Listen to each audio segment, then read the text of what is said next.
Welcome to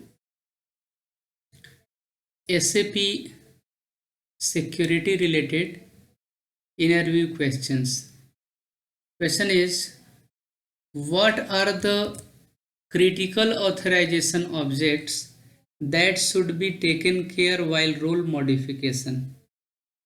Okay, so there are 17 plus critical authorizations that need to be taken care while role modification. So I will be naming from SU01. Some authorization objects are there in SU01. You will find S underscore user underscore AGR, S use underscore user underscore GRP for group, AGR for role, and S underscore user underscore pro for profile, and AUT for authorization. So 4 from SU01 perspective. Other table related like S type dis group and activity, then S type num by table name, S type CLI for cross client, and S type lin for number of record or line items. So 8, and then S underscore develop, this is for developer, above candidate they need that, and this S underscore program to execute programs.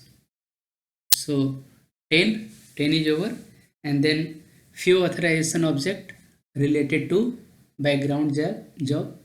So yes, BTCH, yes underscore BTCH underscore ADM for administration, then yes BTCH underscore num, and then S underscore BTCH, and one is yes BDC underscore Moni for monitoring. And from spool also you will find some authorization object, yes SPO act for activity, then yes SPO page, and S underscore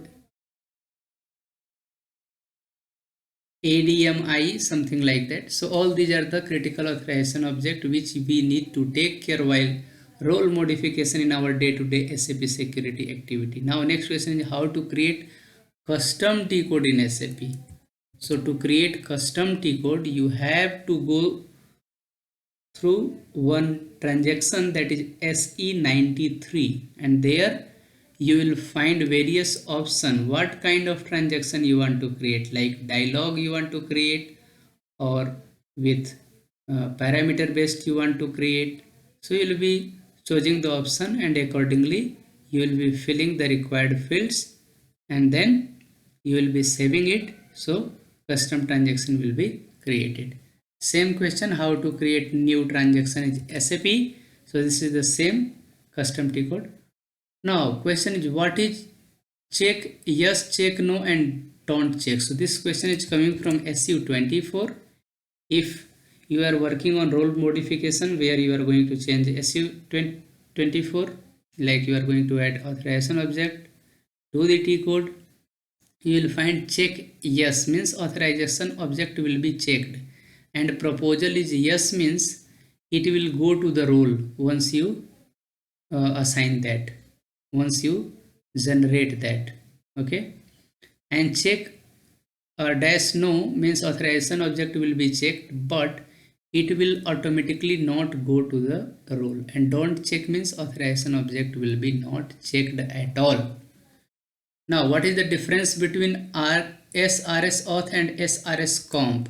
So SRS auth uh, contains analysis authorization related details, but SRS comp, this is for technical query name. If you will put, you will be getting the required role where you will find info area, info cube, activity, and component ID. Here one more question is, what is the difference between SRS comp and SRS comp 1? Okay, what is difference between this?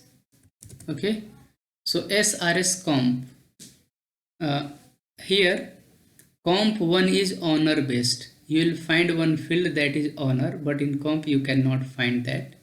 Here you will be finding comp ID, component ID, info area, info cube and activity, but here you will be getting honor. So this is the difference in the field of these two authorization object. What is the difference between SRS comp and auth?